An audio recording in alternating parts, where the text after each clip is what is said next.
as a Yemenite Jew, I can tell you that the name itself is not the devil, is not a pagan idol, is not the moon god, as evangelical Christians have been propagating for decades. This is a very, very sick cult, by the way, and their idiocy is quite redundant.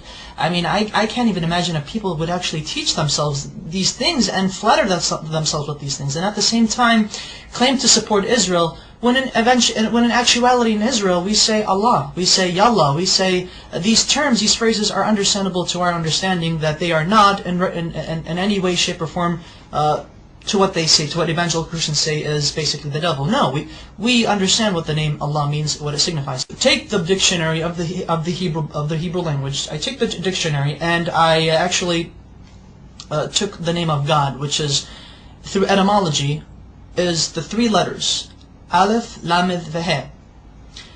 Basically, I wrote it down. I know I don't have the whole thingamajigs on, you get the idea. So basically, Aleph, Lamed, Veh. This in Hebrew means, see, that's the thing.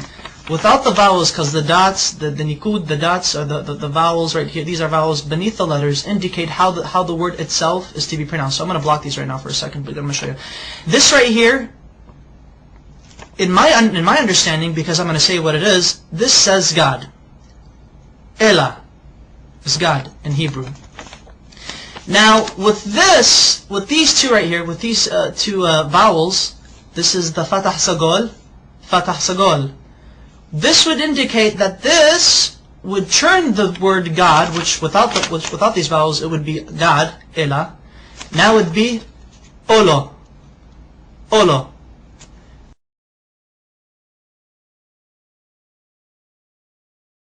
Olo means a curse, an oath, or a covenant.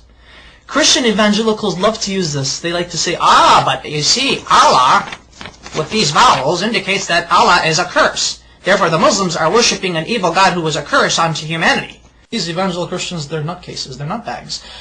And I took it upon myself further to actually see how they got this idea that Allah, the Arabic name of God, is a curse, and more recently is the devil. I don't know how they do it, but they do it. Allah is not the devil. God forbid. May God even forgive me for saying such horrible things. But here's the Hebrew version of the Arabic name Allah once it is written in Hebrew. The Arabic name Allah has 4 consonants because Hebrew is like Arabic. It's almost similar. Same alphabet, same thing, just different script. This is the Arabic name of God. This is how the script is. This is what it's connected, because Arabic is a cursive language. This is the connected form, but however it is 4 letters. 1, 2, 3, and 4. I'm going to have to baby you guys into this. Now this is the name of God, Allah in Arabic, but broken up. So that way each letter is given its position. This is Aleph, this is Lam, this is Lam, this is Ha. So Allah. Okay. Now this right here, Allah in the Arabic script, this is how it would become rendered in the Hebrew rendition. That way, Allah in Hebrew would be Aleph, Lamed, Lamed, He. Okay. Now, how do we get this? Which this right here is, this basically means cursed. And the only reason why this means it's cursed because of these 2 vowels. There are 7 letters in the Hebrew language that look like this, that have these 3 consonants. There are 7 Hebrew words in the Hebrew language that have these 3 consonants, and they're both the same. How do Hebrew-speaking Jewish people or non-Jewish people know? How do they differentiate? How do they know when a curse means a curse and God means God? Because this right here, without the vowels, this literally means God. This right now I'm just God. This says Elah, Elah. Now with the vowels, it means Ola, which means a curse. This right here. I'm actually going to write down the proper Hebrew name of God with the correct pronunciation. This is how we know. This is how we could tell when God is God and when the letter represents, or when the word is God, or when the word means curse. Okay. There we go. Notice the symbol, notice the vowels. This becomes A, and this dot right here, the holom, it becomes Alo. Alo. Olo and Alo.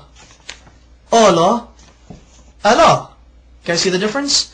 This right here, though they have the exact same letters, Exact same letters. Everything is rendered the same thing.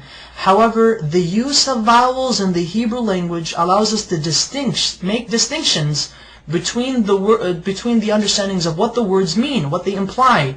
This may mean curse, but this at the same time may mean God. Okay, that's fine.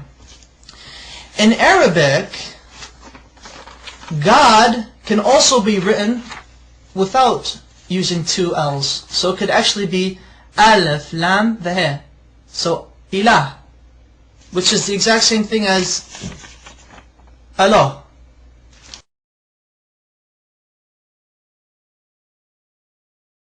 Their understanding of how they approach God is exquisitely the same.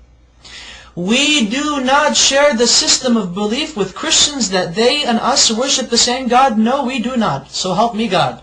But Christian evangelicals do not worship the God of Israel. They do not worship the Islamic perspective of God. Maimonides, one of our greatest philosophers in Judaism, as well as a religious philosopher of Judaism, has quoted extensively in his beautiful Igeret Teiman, or the Epistle to Yemen, in which he was basically teaching and basically answering many questions brought forward to him. The Jews of Yemen asked, what is your position of Muslims? Are they considered idol worshippers? Are they considered paganists? And Maimonides said, the Muslims, the idolatry has been removed from their hearts. A Muslim does not know idolatry, he does not know paganism, he has no form of whatsoever of any grain left in his heart. Therefore it is permitted unto a Jew, when he enters a land where he cannot find a synagogue, that he is allowed to pray in a Muslim mosque. He's okay, it's fine, it's okay. Hey, I can go to a Muslim mosque and pray if I have to, if I can't find a shul. However, Maimonides says, be careful. If a Jew enters a land where there is no mosque or a synagogue, then he is forbidden to enter a Christian church if there is one. Do not pray in a Christian church. And the reason why is because Christians do not worship the same God we do. They worship a pagan. They are idolaters. They are called Avodah Zarah in Hebrew, which means idol worshippers. So exquisitely said, so wonderfully stated. Oh my goodness! And you know, it's quite interesting that unfortunately there should be more Jews actually stating the facts as it is. That you know, Muslims and Jews and Muslims, we both worship the same God. No matter what these crazy evangelical Christians are saying, they're basically nutbags. Whatever they say, they just try to come up with exceeding lies, redundant lies. The type of lies that only a child in the kindergarten could easily make up. And emphasize that Arab Christians, and you know, this is what's also funny, and thankfully I remember this, because this is what I really wanted to say, and get a load of this, Christian evangelicals. I should refer to you guys as evangelicals. There are actually 20 million Arab Christians in the Middle East today, as well as the United States, as well as around the world. And Arab Christians and their religious services, and their Sunday services, and Mass, or whatever God frickin' services they have, Arab Christians refer in the Arabic Bible, the Arabic translation of the Bible, they say Allah in reference to God. Now, I would like to ask these evangelicals, what say ye of these people who claim to believe in your Jesus? What say ye to them? Now, are you going to go chase them and say, oh, you're worshiping the devil. The devil is Allah. Just to let you know that classical Arabic is very close to classical Hebrew, biblical Hebrew, as well as classical Aramaic. They all tend to agree, they all agree in unison that Allah, Hashem, Allah are, through etymology, which is the study of the root of words, have come to a unanimous agreement that Allah is the perfect Arabic name of God, that it cannot be made into a male. Through its perfection, it cannot be made into a male gender nor a female gender. Rather, it is a neutral personification, not personification, but rather a neutral attribute to God. Such wonderful history.